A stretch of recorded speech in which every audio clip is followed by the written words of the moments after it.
दुसऱ्या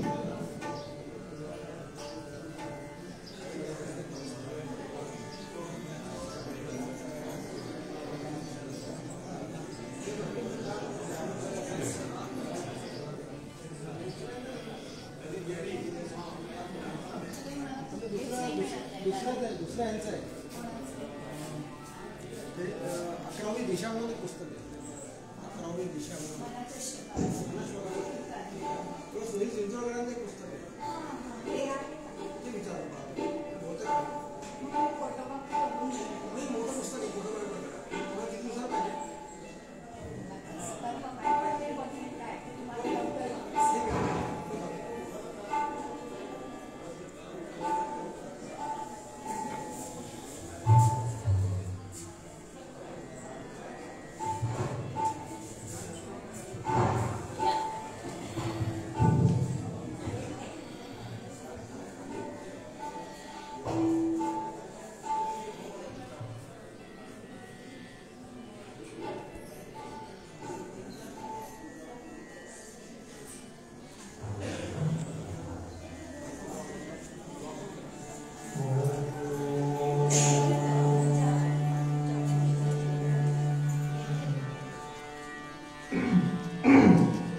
श्रीमन्महागणाधिपतये नमः. श्री सरस्वत्यै नमः. श्री गुरुभ्यो नमः. सर्वदेवेभ्यो नमो नमः. वक्रतुण्ड महाकाय सूर्यकोटि समप्रभ निर्विघ्नं कुरु मे देव सर्वकार्येषु सर्वदा. गुरुर्ब्रह्मा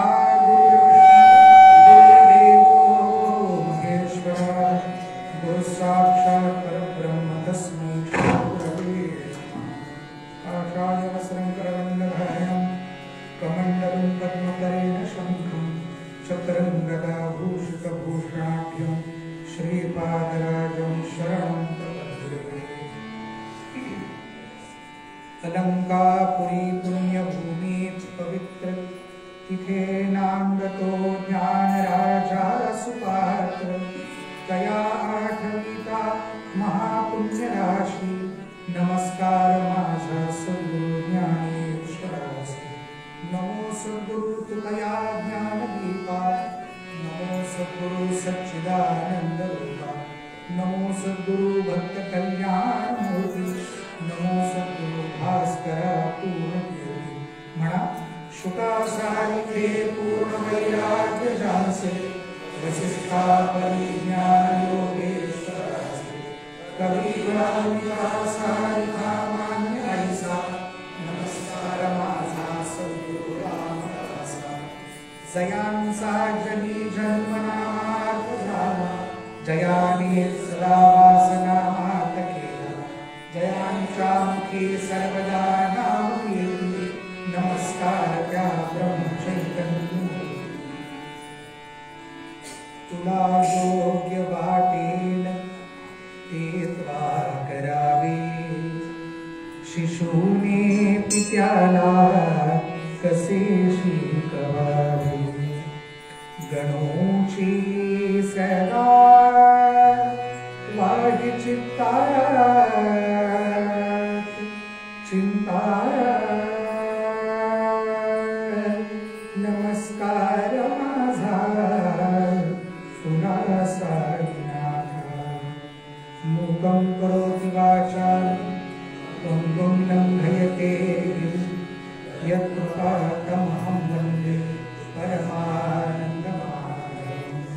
सर्वमङ्गलमाङ्गल्ये शिवे सर्वार्थसाधिके शरण्ये त्र्यम्बके गौरी नारायणी नमोस्तुते. नमो देव्यै महादेव्यै शिवायै सदनं नमः. नमः प्रकृत्यै भद्राय नियता प्रणता स्मरा.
Bandhu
साई रकम नजर करना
सकाळी झाला. तुम्ही सगळे स्वेटर घालून आले, बुवा तसाच उभा आहे. टाळी वाजवायला काय परिणाम व्हावा? आपण म्हटलं टाळी वाजवण्यासाठी येतो. दिस इज नॉट परफॉर्मन्स, ही सेवा आहे. आम्ही करतो ती कीर्तन सेवा, तिघा मिळून. तुम्ही करता ती श्रवण सेवा, ती अर्पण करायची. जे देवाला अर्पण करायचं ते असं अंग चोर असून चालेल का? मोकळ्या हाताने द्यायचं ना. आणि फुकट आहे की नाही सगळं? इकडे गेटवर तिकीट आहे का? सांगा जरा, उत्तर द्या. तिकीट आहे का? ओढीनं सकाळी उठल्यानंतर दिवसभराचा क्रम ठरवता, तेव्हा हा 2 तासाच्या वेळ इथे येण्यासाठी ठेवताना बाजूला आनंद लुटा ना. रामदास गुरु माझे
पालट झाली बुद्धी देही पालट झाली बुद्धी वैद्य भेटला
चरण आठवेला गुरु निहाळी रामदास.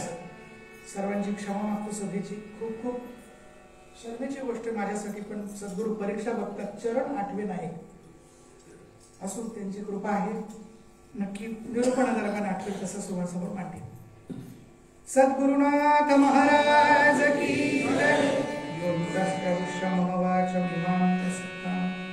संजीवयत्यखिल शक्तिधर स्वधाम अन्यांश्च हस्तचरण श्रवणत्वगादीन् प्राणान् नमो भगवते पुरुषाय देशिकेन्द्रं कृपामृतं प्रसन्नं भक्तमङ्गलं महोदयं दानशं साईनाथं नमामि.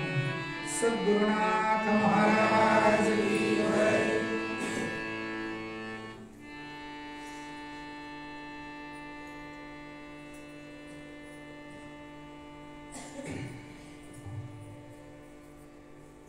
समर्थ सद्गुरू श्री रामदास स्वामी महाराजांच्या पुण्यतिथी तथा दासनवमी उत्सवाचा आजचा 6वा दिवस आणि त्याच्या या सायंकालीन कीर्तन सत्रामध्ये कीर्तन सेवा अर्पण करण्यासाठी आपण सर्वजण या धर्म मंडपात या दरबारामध्ये एकत्र जमलात. तुम्हा सर्वांच्या चरणी मी दंडवत विधित करतो आणि आजच्या कीर्तन सेवेला प्रारंभ करतो.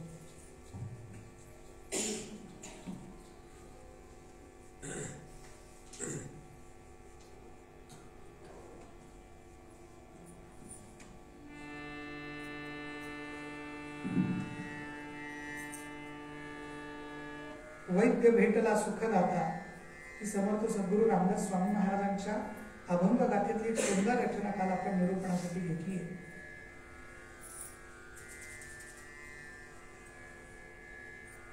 आणि त्याद्वारे आपण काल बघत होतो की समर्थ रामदास स्वामी महाराजांना अभिप्रेत असलेला, अभिप्रेत म्हणजे वर्णन केलंय तो नेमका रोग कोणता, त्या रोगाबद्दलचं चिंतन आपलं सगळ्यांचं चाललंय.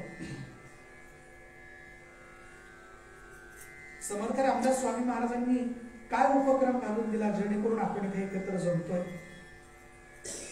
बारामतीचे कविवर्य मोरपंत म्हणतात, म्हणजे ते आर्यापती आहेत हे लक्षात नाही राहिलं तरी चालेल, तर ते बारामतीचे आहेत एवढं लक्षात ठेवा.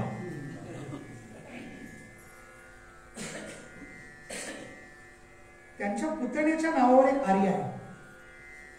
बाळाजी पंत पराडकर, त्याच्यात त्यांनी वर्णन केले, या नगरीचं नाव बारामती का? बारामतीत आहे म्हणून बारामती तिचे नाव. बा म्हणजे ऐकणाऱ्या माणसा, अरे माणसा तिच्यात राम आहे. बारामतीत म्हणजे तिच्यामध्ये आहे म्हणून बारामती तिचे नाव. अर्धाध्याचेही आर्याचा अर्धाच भाग वाचनात आला. मोरोपंत म्हणायला पंत आहे, पण जे जीवन चरित्र बघितलं ते संतांसारखंच आहे. भगवंतांची प्रेमकृपा प्रसाद लाभला असा की ती प्रतिभा त्यांना जी लाभली आहे, त्या प्रतिभेच्या जोरावर त्यांनी जे काही काव्य केलं ते पंत काव्यामध्ये शिरोधारी आहे. हिंदीत समजेल असा शब्द मूर्धन्य अशी आहे, शिरावर घेण्यायोग्य अशी आहे.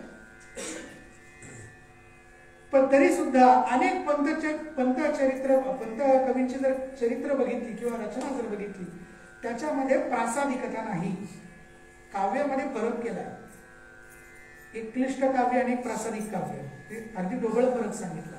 जे प्रथम वाचून समजत नाही त्याला क्लिष्ट म्हणा, आणि जे प्रथम वाचल्यानंतर अर्थाचा बोध लगेच होतो त्याला प्रासादिक म्हणा, असं साहित्य शास्त्रातले लोक म्हणतात. पण प्रासादिक काव्य ते प्रासादिक रचना की ज्याला भगवत प्रसाद लाभलेला आहे. मोरोपंतांच्या काव्याला भगवंतांचा प्रसादच लाभलेला आहे असं म्हणायला जागा आहे, कारण त्यांच्या चरित्रात तसंच वर्णन आहे.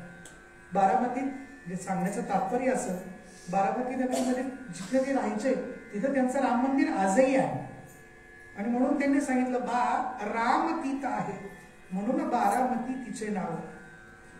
त्या मोरोपंतांनी रामदास स्वामींच्या स्तवनासाठी काही आर्या केल्या. सर्वत्र राम नवमी परमोत्सव परम धर्म चालविला.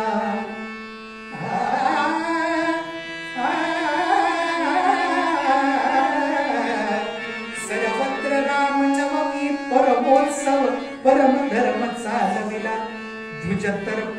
द्विजस्तर्पण संकीर्तन द्विजतर्पण संकीर्तन योगे कलिकाल दूर घालविला.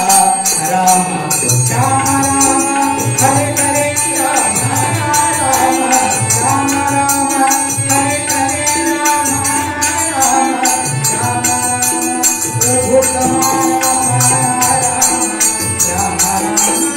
हरे राम.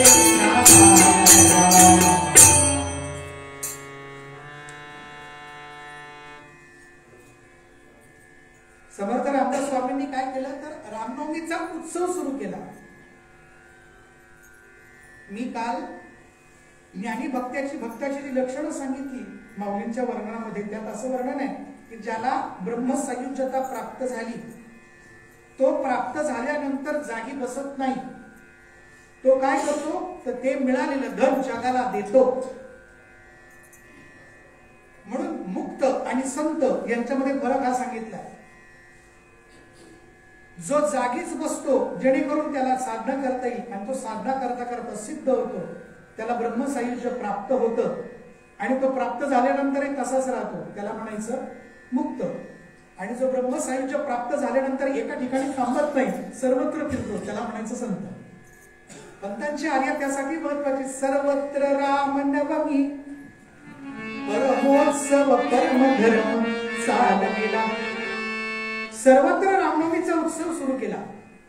प्रभू श्री रामचंद्रांची उपासना ज्या काळात समर्थ सद्गुरू श्री रामदास स्वामी महाराज होते महाराष्ट्रात, त्या काळातली परिस्थिती, त्या काळातला तो सांप्रत काळ इतका भयानक होता की त्या काळात प्रभू रामचंद्रांची उपासना, त्यासोबत बलोपासना, मारुतीरायांची उपासना, ही उपासना नित्याला सुरू राहत होती.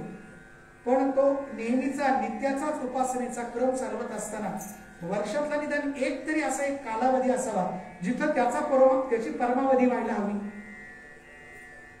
आपण मुलाला वर्षभर शिकवतोच की शाळेमध्ये, तर त्याला काय जमलंय काय नाही जमलंय याचा उत्सव कुठला, उत्सव म्हणून बघितला पाहिजे. तो उत्सव म्हणजे वार्षिक परीक्षा. विद्यार्थ्याला ते संकट वाटतं, त्याला करायचं काय, पण आहे तो उत्सवच. तसं आपण वर्षभर काय उपासना केली त्याची परमावधी, त्याचा आनंद उत्साह जिथे ओसंडून वाहतो त्याला म्हणायचं उत्सव. मग तो फक्त साखळपुरताच ठेवला का? तो फक्त परांड्यापुरताच ठेवला का? तो फक्त सज्जनगडापुरता ठेवला का? नाही, सर्वत्र चालविला. त्याचा परिपाक त्यांनी घालून गेलेल्या नियमावरती आता आपण सर्वच जण चालत आहोत. सुदैवानं धर्मसत्ता आणि राजसत्ता यांच्यामध्ये अनेक टक्क्यांनी एक वाक्यता सापडून येते. म्हणून हा परमोत्सव आणि परमधर्म कसा चालविला हे आपण सर्वांनी याची देही याची डोळा अयोध्येत बघितलं. स्वरूप संप्रदाय अयोध्या मठ म्हणून जे मूळ स्थान सांगितलं जातं, मॅथमॅटिक्सच्या भाषेत सांगायचं झालं, गणिताच्या भाषेत तर ओरिजिन सांगितलं जातं संप्रदायाचं. तिथे मठ उभा राहिला, मंदिर उभा राहिलं, भगवंत जागेवरती पुन्हा प्रतिष्ठापित झाले. हा परमधर्म चालविला. आणि पुढे ऍक्शन प्लॅन काय दिलाय? द्विज तर्पण संकीर्तन योगे दूर कलिकाल घालविला. महाराजांनी आज आपण सर्वांनी प्रसाद घेतला, द्विजांचं पूजन झालं, तर्पण झालं आणि सगळ्यात महत्वाचं भगवंतांना आवडणारं संकीर्तन झालं आणि त्या योगानं कलिकाल दूर घालविला. हे समर्थ सद्गुरु श्री रामदास स्वामी महाराजांचे आपल्या सर्वांवर असलेले उपकार आहेत की हरिभक्त म्हटल्यानंतर त्याच्याकडे पारमार्थिक समस्यांचं निराकरण होईल, पण सामाजिक धार्मिक आणि काही अंशी वैयक्तिक समस्यांचे निराकरण करायचं जर असेल तर तीही ताकद असणारे महंत सद्गुरूंनी उभे केले, त्यांचे मठ उभे राहिले आणि हे सगळं मोरोपंतांनी डोळ्यानं बघितलंय. म्हणून स्तवनामध्ये आर्यात असताना हे सगळं आलं. ते समर्थ सद्गुरू रामदास स्वामी महाराज जणू काय हे सगळं वैभव कोणाच्या आशीर्वादानं उभं राहिलं. त्या आशीर्वादाचा हात कोणाचा होता, तो प्राप्त झाल्यानंतर काय अनुभव आला, तो अनुभव आजच्या अभंगात सांगतात. आणि त्या योगानं आपण वर्णन करताना बघतोय, त्या योगानं आपण विचार असा चालवलाय की रोग पालट झाला आता, तर रोग म्हणजे नेमकं काय याचा आपण कालपासून विचार करतोय. तोच विचार थोडासा आपल्याला पुढे चालवायचा. नेमका आपल्याला रोग झालाय याची आपल्याला जाणीव नाहीये. कारण सर्दी झाली तर नाक गळतं, घसा बंद होतो. आता वातावरण बदललं तर सगळंच गडबडलं. एका स्वेटरवाले दोन स्वेटरवाले, हातपाय जॉईंट्स लगेच दुखायला लागले, काहीतरी अंग भरून आल्यासारखं झालं. याची जाणीव काही अंशाने आपल्याला होते. दाट दाट डॉल्बी डिजिटलचे आवाज वाजायला लागले की कानाचे पडदे जरा एवढंच काही छातीला सुद्धा दडपल्यासारखं होतं. रोगाचा परिणाम आहे. पण भवरोगाचा परिणाम जीवाला कळतोय, म्हणजे जीवाला भवरोग ग्रासलेला आहेच जीव त्याच्यामध्ये, पण त्याचे परिणामही दिसते. पण तो परिणाम दिसत असले तरी सुद्धा आहे हा भवरोग आहे त्याला कळतच नाहीये. कारण त्या रोगातनं बरे झालेले फार थोडे आहेत आणि रोगीच भरपूर आहेत सगळीकडे. त्यामुळे त्याला असं वाटतं हेच निरोगी आयुष्य आहे. म्हणजे हाच निरोगी आयुष्य असलेला व्यक्ती संतांना सत्पुरुषांना बघून म्हणतो यांना कामधाम नाही म्हणून बसले. त्यात काय आनंद आहे. आणि त्यामध्ये साधलेली शांतीब्रह्मश्री एकनाथ महाराजांच्या शब्दात सांगायचं झालं तर त्या शब्दात साधलेली निरुजता. निरुज म्हणजे काय? काल सांगितलं रुज म्हणजे रुज हा धातू आहे. त्या रुज मधून रोग शब्द तयार झाला. त्याचा विरुद्धार्थ शब्द रुज निरुज म्हणजे निरोगिता. कशातनं आली ती? निरामयता कशातनं आली? तो सगळ्या संप्रदायातने दिलेला कृपेचा भाग ज्यांनी स्वीकारला, त्याप्रमाणे साधना केली आणि सिद्ध झाले. उपदेशासाठी बसले, फोडिले भांडार या पद्धतीने सगळ्यांना तो माल वाटायला जे बसले, त्यांना मात्र ही रोगी माणसं नावं ठेवतात. काम नाही धाम नाही, बरा IIT मध्ये इंजिनियर होता, सगळं सोडून साधू झाला म्हणून नावं ठेवतात आज लोकांना. हा मार्ग स्वीकार. मी आपली चर्चा झाली, मी पुन्हा त्यावर बोलत नाही. कुठल्याही आईला आपलं लेकरू लहानपणापासून कराटे खेळायला लागलं तर बरं वाटतं, तबल्या पेटीच्या क्लासला जायला लागलं की बरं वाटतं, अभ्यासामध्ये मार्क काढायला लागलं तर बरं वाटतं. तर संध्याकाळचे 2 तास काढून कीर्तनात येऊन बसलं, पहिल्या दिवशी एकटाच येतो, दुसऱ्या दिवशी आई पण येते, काय नेमकं करतोय बघूया. तिसऱ्या दिवशी दोघंही येत नाही. का? बिघडलं तर काय करा? परमार्थाला लागणं हे आज जनमानसासाठी बिघडणं आहे. नाथ महाराज म्हणतात, सद्गुरूचे संगे शिष्य बिघडला, सद्गुरूचे संगे शिष्य बिघडला, शिष्य बिघडला सद्गुरूची झाला शिष्य बिघडला.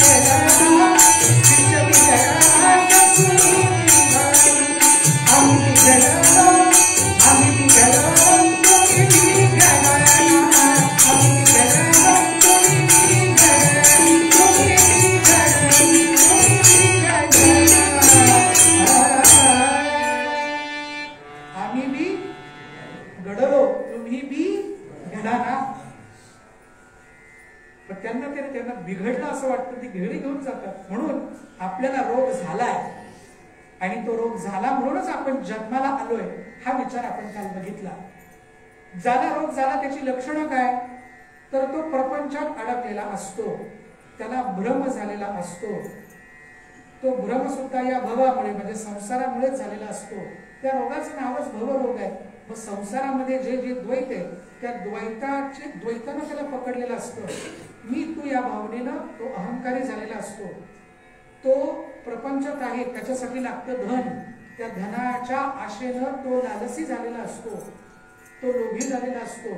एवढंच काय, ते धन कुणीतरी चोरून घेऊन जाईल म्हणून त्याच्या अंगाला मधून मधून शहारे येतात, म्हणून ते दडवून ठेवतो. ते दडवून जरी ठेवलं तरी त्याला भीती वाटते, ते दडवलंय. तेच त्याचं चिंतन सुरू असतं. तिथं तो मोहित होतो. एवढंच काय, त्या धनाचा विनियोग तो स्वतःला सजवण्या नटवण्यासाठीच करतो, स्वतःच्या उपभोगासाठीच करतो. 5 ज्ञानेंद्रिय 5 कर्मेंद्रियाला ज्याद्वारे तात्पुरतं सुख मिळेल त्यासाठीच त्या धनाचा व्यय होतो आणि त्या उपभोगामध्येच करतो. भवरोग भ्रमले कैसे, खाऊ नये ते खाऊ बैसे. काल सांगितलं ना, करू नको ते करू बैसे. जे करायला नको ते करून बसतो त्याला व्याधीच्या सन्निपातानं ग्रासलं जातं. सन्निपात म्हणजे काय, हा अभंग ज्यावेळी चिंतनासाठी घ्यायचा असं माझं घरी ठरलं की आपल्याला दासवानी उत्सव मिळाला आहे, खूप वर्षांनी सलग कीर्तन करायला मिळणार आहेत. तर महाराजांच्या या अभंगावर आपण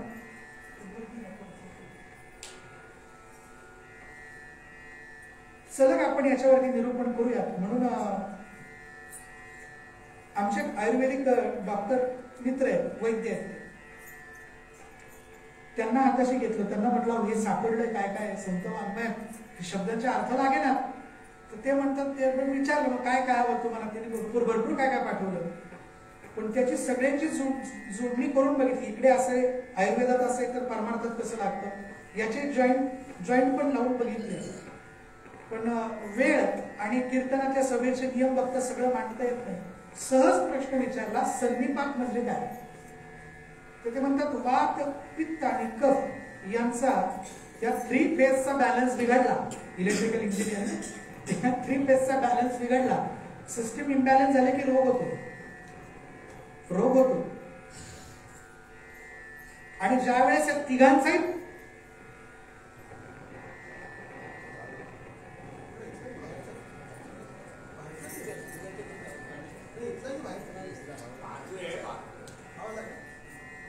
अवधूत चिंतन श्री गुरुदेव दत्त या तिघांचाही प्रकोप ज्यावेळेस होतो त्यावेळेस जे होतं त्या व्याधीला म्हणायचं सन्निपात. समर्थ सद्गुरू श्री रामदास स्वामी महाराजांनी सन्निपाताचं वर्णन केलंय. मिथ्या म्हणजे भ्रम किंवा अज्ञानाचा सन्निपात ज्यावेळेस होतो तो सन्निपात कसा घालवायचा त्याबद्दलचं मार्गदर्शन केलंय. ज्ञानाचं त्याला औषध दिलं की अज्ञानाचा सन्निपात निघून जातो. मग सन्निपात तिकडे कफ पित्त आणि वातानं होतो. परमार्थामध्ये त्रिविध ताप सांगितले. एका वेळी एक ताप होतो का, आधीचं मरकट त्यात मध्य प्याला अशा पद्धतीने त्रास होतोच राहतो. एकाच वेळी 3ही ताप त्याला त्रास देतात. आता 3 ताप कसे ओळखायचे मी इथे बोलत नाही. महाराजांचे एवढे उपकार आहेत की परमार्थातल्या सगळ्या संज्ञा विस्तृत समजून सांगितल्या श्रीमद ग्रंथराज दासबोधामध्ये. आधी भौतिक ताप कुठला, आधी दैविक ताप कुठला, आध्यात्मिक ताप कुठला, हे 3ही ताप ऍट अ टाइम कॉम्बिनेशन चालूच असतात. आणि हे ताप त्रास देत आहेत याचा अर्थ मागच्या जन्मीचं कर्म आहे. आणि मागच्या जन्मीचं कर्म आहे म्हणजे तुम्ही जन्माला आलात आणि तुम्ही जन्माला आलात म्हणजे भवरोगात आहात अशी संगती. आता भवरोगात आहात, मग भवरोगात आहात फार जड बोललो. मग कशात आहात, भव म्हणजे संसार. मग संसार म्हणजे काय, संसार म्हणजे तुम्हाला आम्हाला थोडक्यात शब्दात समजेल म्हणजे प्रपंच.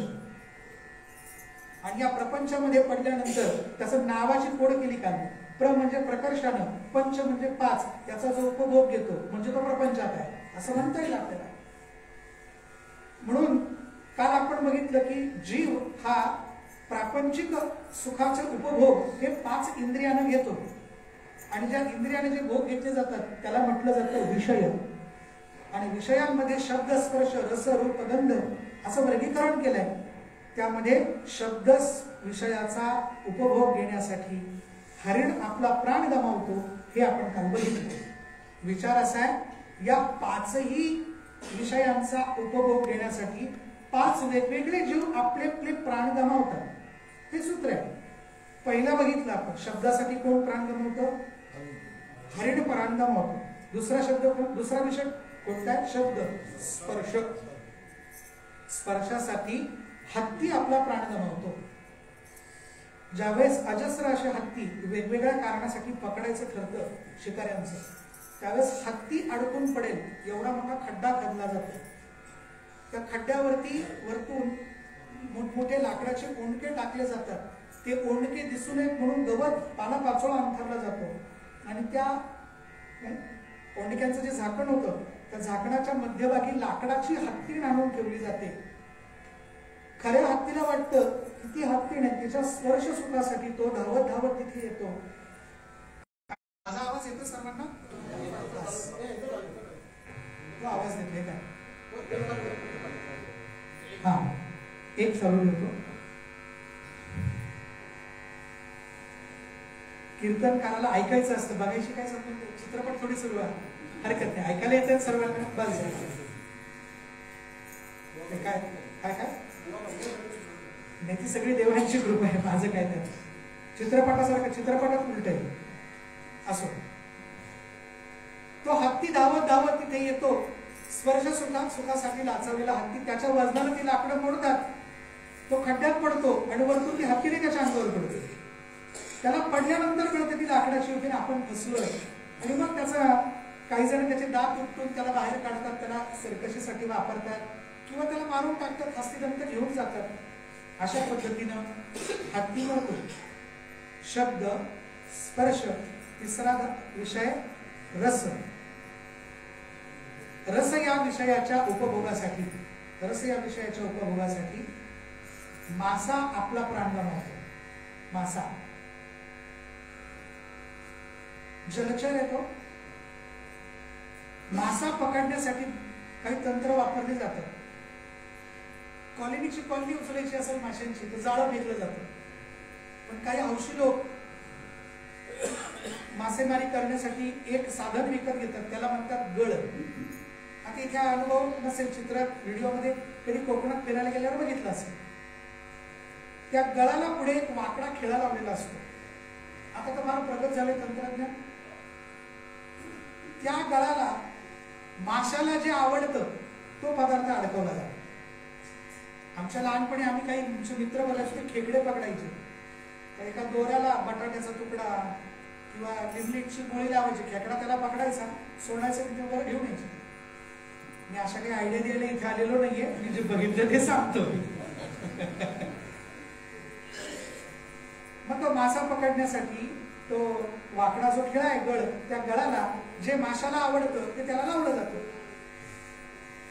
आईसाहेब बोलू नका तिथे. मग काय लावायचं त्याला? तर मासे सहसा पाण्यातले किडे म्हणा, गांडुळं म्हणा, असं काही सरपटणाऱ्या अळ्या ते खातात. एका मच्छीमारानं एक गांडूळ पकडला. छोटासा वाळा असतो, त्याला तुम्ही काय म्हणता इकडे माहित नाही, पावसाच्या वेळेस बाहेर केचुआ. हा ठीक आहे, ते समजेल. आता ते इथे हिंदी मिश्रित मराठी बोललं जाते, मराठी मिश्रित हिंदी बोललं जाते, तेव्हा मलाही सवय करून घ्यावी लागेल, वारंवार यायचं इथे. त्यामुळं हे वारंवार इथे यायचं कारण काय, मी जे काही मांडतोय ते समजतंय असे प्रतिसाद तुमच्याकडे येतात म्हणून. असा श्रोता सगळीकडे मिळत नाही महाराज, भाग्य लागतं श्रोत्याला सुद्धा. वक्ता तो वक्ता नव्हे, श्रोते नवीन. इथे आता श्रोते नवीन नाही आहेत आता. मग तो जो काही वाळा आहे, केचुआ काय म्हणतात तुम्ही, ते गांडूळ छोटस, ते गांडूळ खूप मोठं मिळालं त्याला असं आकारानं. तो म्हणाला भरपूर मासे पकडण्यासाठी याला वापरता येईल म्हणून त्यानं त्या गांडुळाचे 2 तुकडे केले. त्या गांडुळाचे 2 तुकडे केले म्हणजे पहिली वेदना कुणाला? गांडुळाला. तो तुटलेला गांडूळ तडफडायला लागला, त्याला उचलला आणि खिळ्यात खोचला. दुसरी वेदना. आणि तिसरी वेदना, गांडूळ पाण्यात राहत नाही कधी, तो जमिनीत, ओल्या जमिनीत राहतो, त्याला ऑक्सिजनची गरज आहे. पण खाऱ्या पाण्यामध्ये जखमांनी भरलेला तो गांडूळ खाली सोडून दिला, पाण्यात गेला आणि मिठाचं पाणी लागल्यावर तो अजून तडफडायला लागला, वळवळायला लागला. आणि खूप वेळचा उपाशी असलेला तो मासा कुठून तरी असं वेगानं पोहत पोहत त्या गांडोळाकडे यायला लागला. तो गांडोळाकडे येतोय. कवीनं कल्पना केली आहे, नाही बोलूनच केली. काय कल्पना केली? तो कवी, तो गांडूळ त्याला म्हणतो, अरे वेड्या माझ्यासाठी येऊ नकोस, मी नुसता केचुआ म्हणजे गांडूळ नाही, माझ्या बरोबर गळ सुद्धा आहे. मत आ मेरे लिए. काय म्हणतो तो गांडूळ? मत आ मेरे लिए, मैं आधा हूं तेरे लिए, मैं आधा हूं तेरे लिए, अगर तू आएगा मेरे लिए तो बाहर खड़ा है तेरे लिए. गोपाल कृष्ण भगवान तुला खाण्यासाठी बाहेर थांबलेला आहे. पण तो मासा ऐकत नाही. त्याला तो गांडूळच दिसतो. तो तिथं जातो आणि त्या गांडुळाला मुखामध्ये घेतो.